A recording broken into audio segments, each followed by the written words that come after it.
Lieutenant Hoods is beaming like a proud father as he addresses Group 13 in the center of the main conscript camp. When this war ends, each of you brave men will be sponsored for full Gallican citizenship. He booms to the gathered conscripts. In the 24 hours since the end of the battle, all knew that Group 13 was to get even more special privileges. But we didn't expect that to be a sumptuous-looking feast. The smell is intoxicating, no doubt meant to inspire the rest of us conscripts to fight like Group 13. While the stunt with the chains didn't necessarily cause the Senecans to retreat into the city, it did birth a new tactic that has the potential to render cavalry charges all but obsolete. It was my idea. But none but Levi, Caleb, and I know that. It's all right. I'd rather not be associated with such brutality. Then again, the scent of real food makes me doubt my assertions. I sit at the edge of my tent, back resting against a support pole, and watch the commotion through open flaps. Most conscript groups are bedding down for the night and are far enough away that they can't hear or see the festivities. But those closest to the Group 13 tent are forced to watch their triumph with a special hatred in their hearts. Our tent is close enough so that we can hear everything. Worse, we can smell it. My stomach growls louder with each passing moment. I hate those sister fucks, Peter mutters under his breath somewhere behind me as Levi smiles and motions Moses over to pick up a large pot of stew. Maybe if you didn't run away each time they lined us up, we'd be getting the stew instead of them, I answer bitterly. As usual, Group 11 suffered the most casualties out of all the conscript groups. Only Peter, Caleb, and I remain. What did you say to me?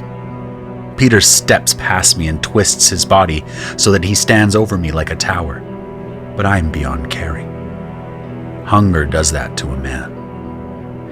It is the great equalizer. Whether a man is rich, poor, strong, or weak, hunger affects him all the same. Right now, I am ruled more by my unfulfilled cravings, and I stand to meet his threat, not caring about the consequences. Besides, Hoods hates Peter. He might welcome a change in leadership. Stop it, you two, Caleb mutters weakly from the ground to my right. Ever since our stunt with chains, he hasn't been able to walk right. It has something to do with his left ankle. It's going to make my life exponentially more difficult. I'll have to find a way to cover for him when they inevitably stick us back on trench duty in the morning. No doubt, upon seeing him in the state he's in, the Gallicans would execute him. They spend our lives like currency on the battlefield, but that currency has value only if it remains unbroken. And I fear Caleb has been altered beyond repair for the immediate future. I exhale a long breath through my nose to calm myself, then turn away from Peter. I lie down and roll over to at least try and get some sleep. If I'm lucky, I'll catch a few hours. The muddy rags that I call a bed stink of rot, and I sink further into my misery. Forced to fight against my own country, to kill my fellow men to survive. Do I even deserve to find my wife and daughter? Will they recognize me at all? I've recognized myself less and less each day of this forsaken war. I cannot sleep, so I peer out the bottom of the tent at boots marching past in the mud and wooden tracks. A particularly shiny pair of black officers' boots march toward our tent. Peter, come with me. It's Guard Lieutenant Hoods. We caught a few soldiers stealing from officers' mess yesterday. Normally we just execute them, but instead we're giving them to your group since you're so low. Hoods must have finished handing out the reward to Group 13. Now on to the lowly Group 11. Part of me wants to turn around and scream at the lieutenant, "Tripping the horses was my idea. Group 13 stole it.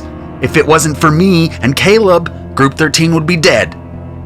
But whatever shred of logic still clings to my mind prevents me from doing it. Any attention drawn to Caleb or me would be bad. I try to keep my head down and my wits about me. My back cracks as I twist on the unkind ground, trying to get more comfortable and take in Caleb, who is lying on the ground much like I am. He looks paler than usual. I must give him a worried look because he says, "You shouldn't worry about me so much. I'm gonna be fine." He stares into the back of our tent like a sailor searching for land that's nowhere to be found. He doesn't look right. I muster the strength to sit up and check him. "Sorry, Caleb, your fault for saving my life. I'm gonna worry." He smiles at this just slightly. "Did I ever tell you about my daughter?" He asks. "She'd be about your age now." This is the first piece of personal information the man has ever divulged to me. I let him continue. "I love that little girl. There's not a day that goes by I don't think about her." He pauses, working the courage up to say something. "It's funny how cruel life can be sometimes. How it's only after we've lost something that we truly value it." Tears fall from his face to the dirt, staining it a darker brown. "Did you lose her in the war?" My question feels hollow, a politeness born out of expectation and shared grief. "Sadly, Nolan." Caleb wipes his eyes with even dirtier hands. "I lost her long before, to an argument neither of us deems important enough to recall." "I'm sorry," I say, not knowing what else to. Mercifully, Caleb continues. "I saw everything, Nolan. I saw him beat you, saw him take your girls. I don't know why I helped you in the drain. Maybe I admired how you fought for your girl, when I just pushed mine away and lost her forever. The regrets I've had in my life." His jaw trembles as he tries to get the last part out. "But you've repaid your debt to me. You don't owe me anything. My daughter was right, Nolan. I'm dead weight, only good at dragging down those around me. If you keep trying to save me or cover for me, you'll lose any chance you have seeing your family again. I give anything to see my daughter again one last time, but I know she wouldn't look at me. Of the two of us, you still have a chance." I shake my head in dismay, but I don't know what to say to the man in the face of his hopelessness. I've felt this before, when my mother died. For the last year of her life, she was confined to her bed and always in a sour mood. I would try to be positive, try to give her hope that her condition would improve, but I could see that every time I delivered words of hope, they would fall on deaf ears. It's a harrowing experience to know someone you loved so much is in so much pain and there's no way to pull them out of it. In the end, all I could do was be there at her side as her life slowly faded. She was so pale at the end. Be good, Nolan. Be good. I think of her cold, shaking hand caressing my face. Wait. Caleb is pale. I put the back of my hand to his forehead, and my hand feels as though I'm placing it on steel during a hot summer day. How long have you had a fever, Caleb? I look around seeking help I know won't come. Why do we do that? Why do we hope a savior will descend from the heavens and solve all of our problems? But there is no savior, no William Atlee like the Calicans believe. There is simply us, living in accordance with nature, with the seasons as they come and go. What did I just say? Don't you worry about old Caleb. He mutters as his eyes close. What am I gonna do? We sit in silence for about half an hour until Peter returns with 3 newcomers, all former Calican soldiers. How quickly their fortunes have changed. A day ago they were safe behind a wall of conscripts, but now they are meat for the butcher. Peter introduces them by name one by one, but I make a point to immediately forget them. As the tall one recounts his story of how the 3 were caught stealing liquor, I see Levi stalking toward our tent. Walter trails behind him and goes to grab the Kappa's arm to stop him. Levi doesn't like that. He whips back around and the 2 begin arguing in hushed tones. Levi, clearly fed up with the man, points back toward the Group 13 tent, and after a moment, Walter treks back with his arms dug into his pockets like a grumpy teenager. "What are we going to do? Maybe we can earn our way back," the tall newcomer muses to his 2 cohorts. Peter perks up, happy to slide the knife in an already downed enemy. Did they brand you with the Gamadon? All 3 raise their palms. Well, then you're as good as Levi marches into our tent and sights me immediately, ignoring the rest of the men. His aquiline features add a certain confidence to his movement. His eyes rove over the crowd like an eagle's looking down on us from a perch high in a tree. Levi, what in blazes? You can't just march into my tent without permission, barks Peter. Levi ignores the man and speaks to me. You're probably mad at me for taking credit for your tactic. But you should understand there are 2 types of people in this world, Nolan. The predators and the prey. Are you a predator? This feels like a test, like my future depends on my answer to this one question. He looks at me intently, awaiting an answer. What is this, Levi? Peter interjects. Get out of here! I step forward, cutting Peter off. To get back to my family, I'm willing to do anything. If that means being a predator, so be it. Levi studies my face, searching for any expression that might prove I'm lying. He'll find none. Without breaking eye contact with me, he says to Peter, I propose a trade for this man. I'll give you 2 of mine for him. No, says Peter. A smile creeps onto his lips. Levi's hawk eyes swing to their new target. There are only 5 men in this group. My proposition will bring your numbers up to 6, which is more than generous. You really think the world revolves around you? Peter says with disdain. I've been watching you ever since you got here. You have some sort of deal with hoods, don't you? That's the only explanation for why you always get the best positions on the battlefield while the rest of us are sent to die. 3 men, Levi offers, unaffected by Peter's accusations. 3 men for this one. Boots here's worth 10 men. If he's worth anything, get up to 8 and maybe we'll talk. Peter closes his eyes and smiles, thinking he's won the verbal joust. I want in on the deal with hoods, too. Whatever Group 13 gets, so too will Group 11. It's only fair. A quiet hatred builds behind Levi's eyes. Peter finds himself with a modicum of power. It goes to his head. I'll offer you 4, but that's as high as I'm willing to go, Levi says with finality. Peter considers for a moment, and then a slow smile begins to sprout. You're not used to being told no, are you? I'm gonna make this easy for you. No! Now get the fuck out of my tent! Levi sighs, then looks at me and back to Peter. I want you to know that I did give you a chance. It didn't have to be this way.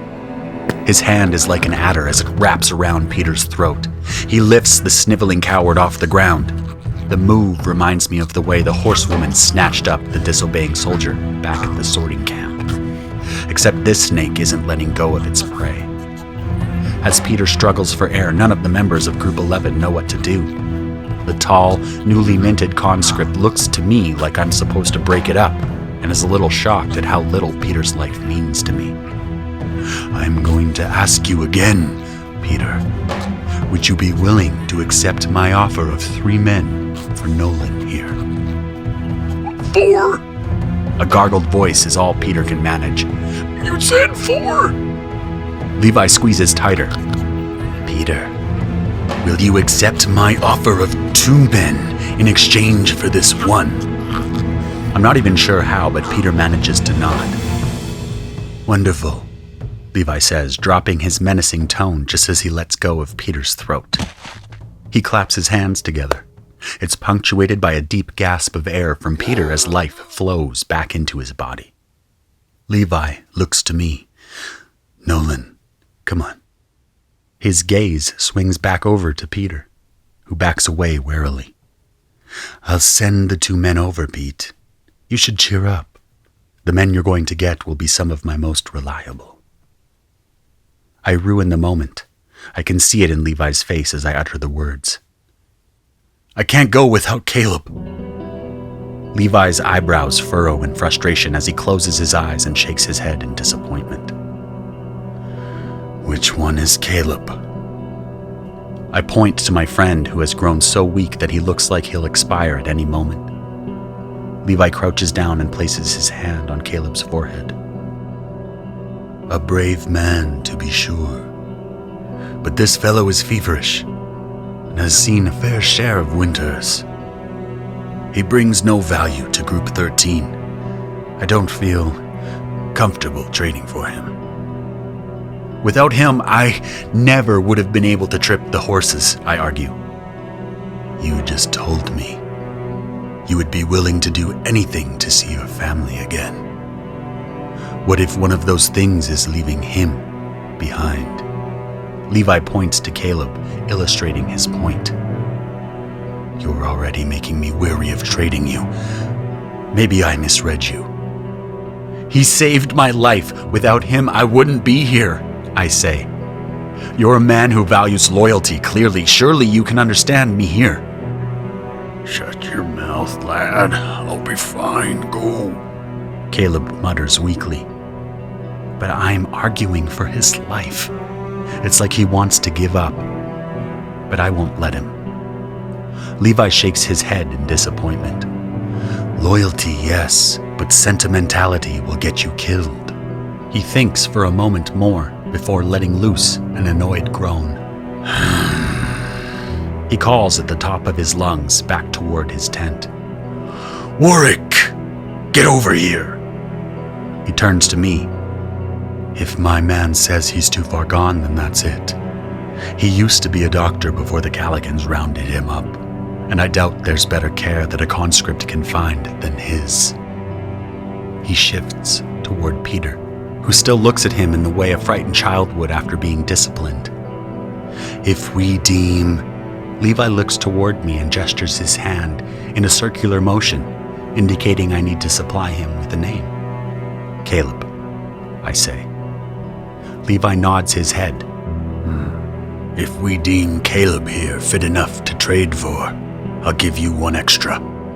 3 men for 2. And one of those 2 is in rough shape.